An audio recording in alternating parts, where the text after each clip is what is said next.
सूरज कुमार आप। जैसा कि आप लोगों को जानकारी है। नमस्कार, मैं सूरज कुमार। आप जुड़ चुके हैं NWD न्यूज एक्सप्रेस, जिसमें नवादा जिले के धरहट थाना क्षेत्र से हथियारों का जखीरा और बम बरामदगी का मामला का आज खुलासा हो गया है। एसपी ने इसको लेकर प्रेस कॉन्फ्रेंस आयोजित कर पूरे मामले को साफ कर दिया है और इसमें 3 लोगों को गिरफ्तार भी किया गया है। बता दें कि जदयू नेता मंजूर आलम को फंसाने के लिए उसके घर के पास भारी संख्या में हथियार, बम और कारतूस वगैरह रखा गया था, जिसको लेकर पुलिस काफ़ी गंभीर थी और ये मामला पूरे जिले में चर्चा का विषय बन गया।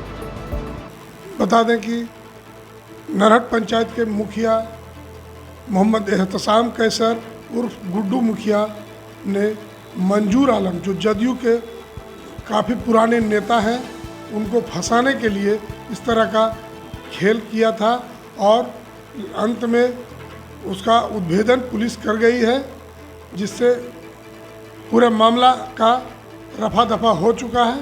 और इस पूरे प्रकरण में गुड्डू मुखिया के साथ 3 अन्य लोग भी शामिल थे, जिस गोरे उर्फ राजेश कुमार,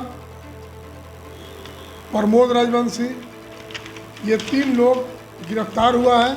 और इसके अलावा जो हथियारों का सप्लायर थे, जो पूरे घटना में हथियार बड़ी संख्या में सप्लाई देकर मंजूर आलम को फंसाने के लिए उसके घर के पास रखे था, वो मोहम्मद इमरान।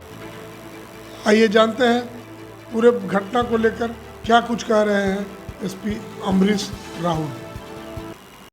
जैसा कि आप लोगों को जानकारी है कि नरहट थाना क्षेत्र के अंतर्गत 23-24 के रात को मंजूर आलम के घर में मंजूर आलम के हाथे में कई हथियार और बम बरामद हुए थे। लगभग 7 हथियार, 200 गोलियां और 5 बम बरामद हुए थे। इस संबंध में आप लोगों को पहले भी सूचित किया गया था। जहां तक मैंने पहले भी बताया था कि घटनास्थल को देखने से ही शुरुआत से ही हमें संदेह था कि इस हथियार को वहां पर प्लांट किया गया है। इसीलिए हम लोगों ने SDPO रजौली के नेतृत्व में एक SIT का गठन किया था, जिसे इस कांड का उद्भेदन करने और अभियुक्तों की गिरफ्तारी करने हेतु जिम्मेदारी दी गई थी। SDPO रजौली की टीम, जो SIT की टीम है, वो लगातार कई दिनों तक काम कर रही थी। इनके द्वारा सूचना संकलन किया जा रहा था, इनके द्वारा तकनीकी साक्ष्यों का विश्लेषण किया जा रहा था और एज ए रिज़ल्ट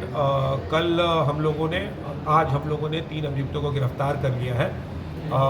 इनके नाम हैं मोहम्मद एहतसाम कैसर और गुड्डू, उनके लिए काम करने वाला प्रमोद चंद्र राजवंशी और एक गोरे उर्फ राजेश कुमार, जो पुलिस के मुखबिर के रूप में पहले से काम करता रहा है।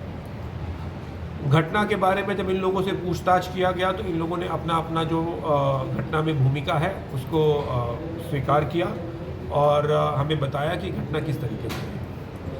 गुड्डू के द्वारा बताया गया कि मंजूर आलम जो है, जो उसके चाचा ही लगते हैं, उनके द्वारा बहुत ज़्यादा परेशान किया जा रहा था गुड्डू को। जब से गुड्डू चुनाव में जीता था तब से वो उसके पीछे पड़े हुए थे। उसका कहना है कि वो मंजूर आलम के द्वारा उसके खिलाफ़ कई जगह आवेदन दिया जा रहा था, कई जगह उसकी शिकायत की जा रही थी और उसका पासपोर्ट भी कैंसिल करा दिया गया था। फिर उसने बताया कि उसे जानकारी प्राप्त हुई कि मंजूर आलम उसकी हत्या भी करवाना चाहते हैं।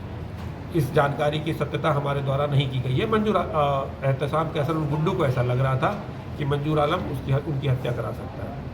इसलिए होली के दिन जब ये और इसका एक साथी है मोहम्मद इमरान, जो गोंदापर का रहने वाला है, और गोरे, ये तीनों जब इसके ही होटल किंग्स पैलेस में जब इकट्ठा हुए थे होली के दिन, तो वो इनके द्वारा चर्चा की गई इस बात पे कि मंजूर आलम के द्वारा बहुत परेशान किया जा रहा है। तो इन लोगों ने एक प्लान बनाया कि मंजूर आलम को पुलिस से गिरफ्तार करवा देते हैं। तो कैसे गिरफ्तार करेंगे, तो फिर यही योजना बनी कि उसका हाथा है उसके घर के सामने में जो खुला रहता है, उसके अंदर कोई भी आसानी से कूद कर जा सकता है, वहाँ पर हथियार रख देने से और रख दिया जाएगा और गोरे, जो पहले से पुलिस के लिए मुखबिरी करता आ रहा है, वो सूचना दे देगा पुलिस को इस बात की और हथियार बरामद होने के बाद मंजूर आलम जो है वो जेल चला जाएगा। ये होली के दिन की घटना है। इसके अगले दिन 23 तारीख को रात में 8 बजे के आसपास इमरान अपने ही मोटरसाइकिल पर एक बोरे में हथियार रखकर आता है और इनके घर पर हथियार छुपा देता है, मोहम्मद एहतसाम कैसर और गुड्डू के घर पर। ये लोग रात होने का इंतज़ार करते हैं। रात में ही जो प्रमोद राजवंशी है, जो कि काम करता है गुड्डू के लिए, वो भी घर पर आता है।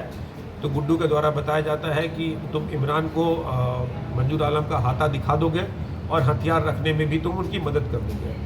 तो इमरान और प्रमोद ये दोनों हथियार उठाते हैं। रात में 12 बजे के आसपास मंजूर आलम के हाथे में कूदकर अंदर चले जाते हैं और एक सुनियोजित तरीके से हथियारों को रख देते हैं। रखने के बाद जब वो बाहर आते हैं तो गोरे को इन्फॉर्म करते हैं और गोरे के द्वारा पुलिस को इन्फॉर्म किया जाता है। पुलिस की छापेमारी होती है और उसके बाद हथियारों की बरामदगी हो जाती है। मोहम्मद गुड्डू के द्वारा बताया जा रहा है कि उसे बहुत पछतावा है कि उसने ये काम किया और वो बता रहा है कि अब दोबारा वो इस तरह की घटना नहीं करेगा।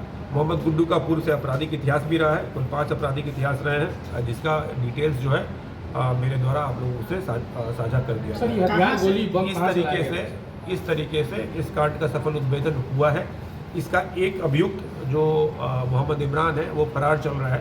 पुलिस के द्वारा उसके गिरफ्तारी के लिए छापेमारी चल रही है, लेकिन वो अभी तक गिरफ्तार नहीं हो पाया है। मुझे उम्मीद है कि हम जल्द ही उसको गिरफ्तार कर लेंगे। कहाँ से लाया था ये लोग, इसकी खुलासा? मोहम्मद इमरान जो है वो पूर्व में भी एक मिनी गन फैक्ट्री का चलाता रहा है। मिनी गन फैक्ट्री का एक केस है नमदारगंज में, तत्कालीन अकबरपुर थाना, जिसमें वो पहले से भी फरार चल रहा है। उसका हथियार के सप्लाई करने का पुराना बिजनेस रहा है और उसने हथियार कहाँ से लाया है या उसकी गिरफ्तारी के बाद ही ये पता चल पाएगा। गिरफ्तारी ये बताया जा रहा है कि मोहम्मद गुड्डू जो है सर, वो पहले भी AK-47 या 57 के साथ उसका तस्वीर छपा था, वो कोलकाता में भी इसका सरगना था। नहीं, इस संबंध में हमें अभी तक कोई जानकारी नहीं आज प्राप्त से हुई है। 4 साल पहले इसकी तस्वीर मंजूर आलम द्वारा ही जारी कराई गई थी, जो कि हथियार के साथ था। ये जो आप बता रहे हैं इसकी सूचना भी हमें नहीं है। अब आपने बताया है तो हम इस पर और अधिक आगे अनुसंधान करेंगे। सर गिरफ्तारी जिनकी जरा एक बार नाम फिर से रिपीट कर दिया जाए। गिरफ्तारी हुई है मोहम्मद एहतसाम कैसर उर्फ गुड्डू, जिसे उनके घर से पूछताछ के लिए उठाया गया। और जब मुखिया उर्फ गुड्डू मुखिया, जिसे उनके घर से उठाया गया और पूछताछ किया गया और जब उन्होंने अपराध स्वीकार किया तो उनकी गिरफ्तारी कर ली गई। उन्हीं के घर से प्रमोद राजवंशी की भी गिरफ्तारी की गई, वो उन्हीं के साथ रहता था। और गोरे उर्फ राजेश की भी गिरफ्तारी नवादा साइड हुई। हो गया ठीक है। और किसी की मंजूर आलम हथियार उपलब्ध कराने का जिम्मेदारी थी इमरान की। इमरान कितना हथियार लेकर आएगा, क्या लेकर आएगा, इस संबंध में कोई डिस्कशन इनका नहीं हुआ। अब इमरान ये इतना हथियार लेकर आया, क्योंकि इमरान नहीं पकड़ाया है, इसलिए इस संबंध में अभी कुछ नहीं बोला जा सकता है कि वो हथियार कहाँ से लेकर आया और उसने इतना हथियार क्यों रखा। ये इमरान के पकड़ाने के बाद ही इन लोगों को जानकारी नहीं है। 60,000 रुपया मात्र केस है नमदारगंज का। मिनी गन फैक्ट्री संचालक। अच्छा, गुड्डू के ऊपर 5 केस ये तो आपको उपलब्ध करा दिया गया है। हमारे शहर को